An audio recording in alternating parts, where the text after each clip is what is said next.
Hi, Ken and Hansa here for the Reproducible Results channel. Today I will show you how to import HMD, that's Human Mortality Database, life tables from Excel into Stata. I'll also show you how the resulting dataset is used in a mortality study. As always, I will stress methods that lead to reproducible results. I'm going to import and use the Excel file I created in an earlier screencast, the US 1933 to 2010, with life tables from the Human Mortality Database. The first thing I need to do is to check the range of my QX tables in Excel.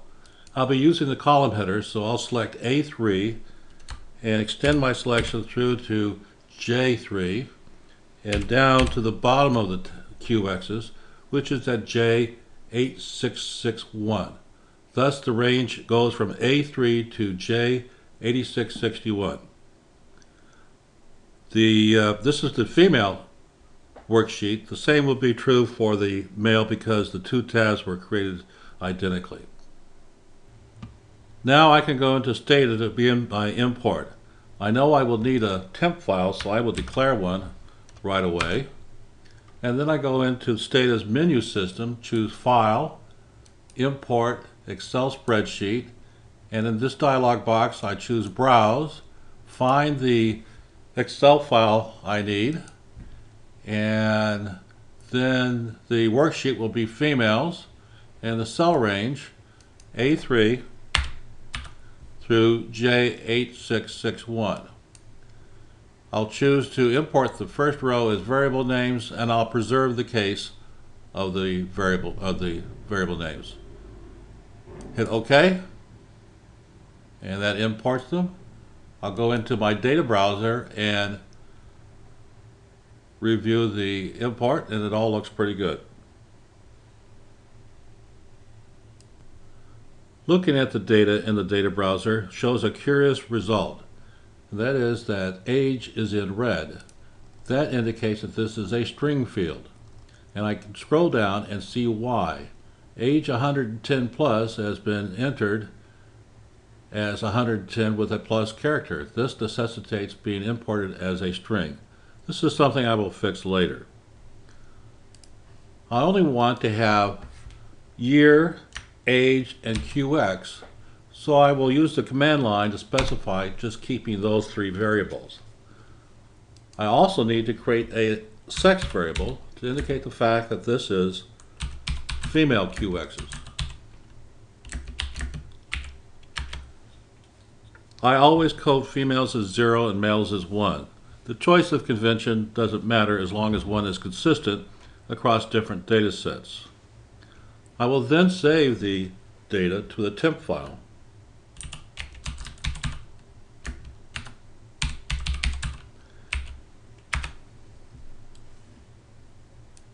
Again, I use File, Import, Excel Spreadsheet to import the male values from the spreadsheet. Choose the Males tab or worksheet. Specify the cell range again, A3 through J8661.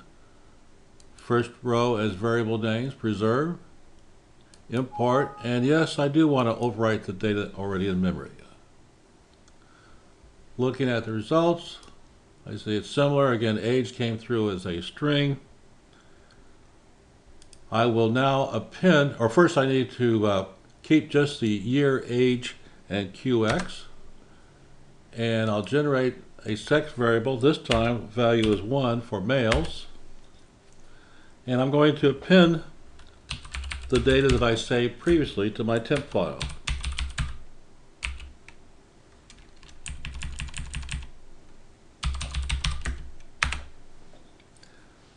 And then finally save as the temp file, this newly created one, and replace. I have no need for the both sexes QXs back in the workbook, so I am done importing. I begin to correct the age stored as string problem at the command line by substituting the string 110 for all instances of 110 plus.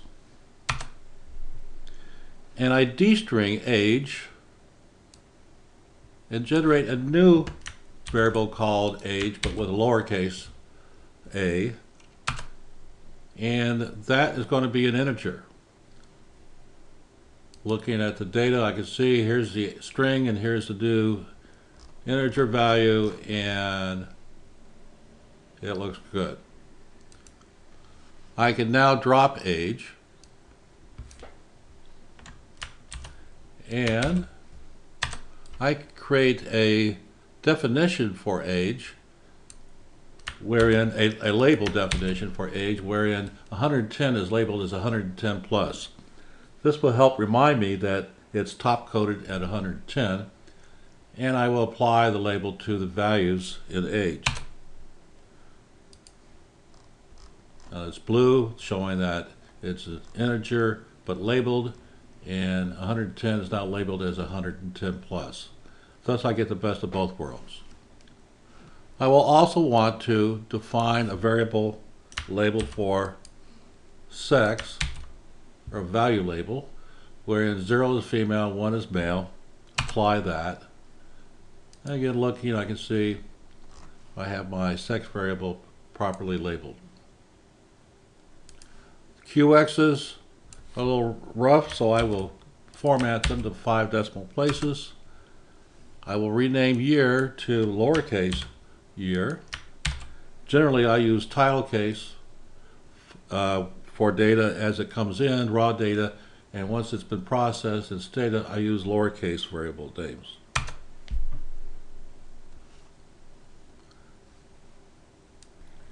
I want to be able to repeat this process as needed and to have an audit trail, so I will copy the command history into Stata's do file editor. Here's the command history in the log. Copy. Go into the do file editor and paste. I've already placed some boilerplate here. This is just a iteration number which I use to help keep track of iterations during a project development, and a log, import US 1933-2010, iteration 01. I will add some commands here. I'm going to order and sort the variables in a way that makes sense to me. Then I'll do a compression to make things as small as possible, and then save it out with the data file with the name US 1933-2010. I will save this do file with the same name as my log file.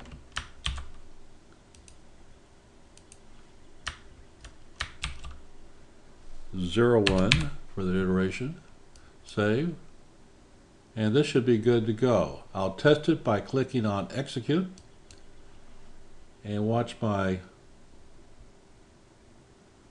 command line. Let me see. That only did the one highlighted command. Let me try this again.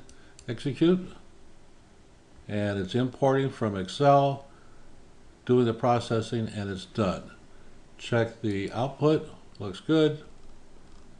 Very good. So how will this be used? For an example, I will show you a data set from the Surveillance, Epidemiology, and End Results program of the National Cancer Institute. This data set was formed from observations for each of 471,148 men and women who were diagnosed with lung cancer. Each observation had an overall start and stop date to exposure for the risk of dying. The exposure for each observation was split into segments based upon the diagnosis anniversary and the January 1st of each year. New observations were created to hold the split exposures. For example, this 39-year-old woman was diagnosed with lung cancer in 1992. She died in 1993. Her exposure was split into these 4 segments. Although she died in 1993, there is an additional segment of exposure which wraps around from January 1st to the next anniversary date. This is to be consistent with the Balducci assumption. Each of these observations has the appropriate sex, year of exposure, and attained age of exposure, These are the variables that I will use to merge against the QX file I just created to bring back a QX for each one of these observations. This is for 2 billion observations. This is something you're not going to want to do in Excel. I will verify that this seared data set has no ages exceeding 110. I'll do a summary on age, which gives me a range, and the range is from 30 to 110 exactly, so that will be fine. Next, I will do a merge. This is a many to one merge, so I specify M:1 on year, sex, age, using the data set that I just created for the QXs. And I'll ask that I be returned to QX. All the non-matched observations come from the using file. That's the data set of QXs from Life Tables, and that's because I have Life Tables all the way back to 1933, and they were not used in this data set. I go in and I'll verify that I have what I was looking for, and indeed I have a QX now for each observation. Since I have an exposure for each observation, it's a simple matter to generate an expected value as a product of the QX and the exposure. First, I'll drop the merge variable because I won't need that again, and do the calculations. Now I have what I was looking for. I have an expected count of deaths for each observation. These exposures, these observations of exposures, need to be collapsed in a way. One useful way is to use a pivot table command that I created and look at the exposure, expected, actual in a pivot table. In this pivot table, each cell has three numbers. The first number is the actual count, the number of deaths. The second number is the exposure in person years. And the last number, the third number, is the A/E ratio, or actual to expected. Overall, the A/E is tremendously high at 13.2. It's a little lower for a grade 1, slightly different between the two sexes, but overall, this being a very bad cancer, it's quite high. I can do a pivot table on age band and sex, and I will specify that I just want the stage 1 cancers, and we'll look at them specifically, and we can see that the overall, as we saw above, was in the 4 range, but it varies greatly according to age band. So this is a very useful way to study mortality. Other than for more exploratory work, I would not do these steps from the Stata command line. I would put these commands into a do file and run it and have a recording of what the analysis showed. This is essential to reproducible results. Thank you for your attention. I hope you find this useful.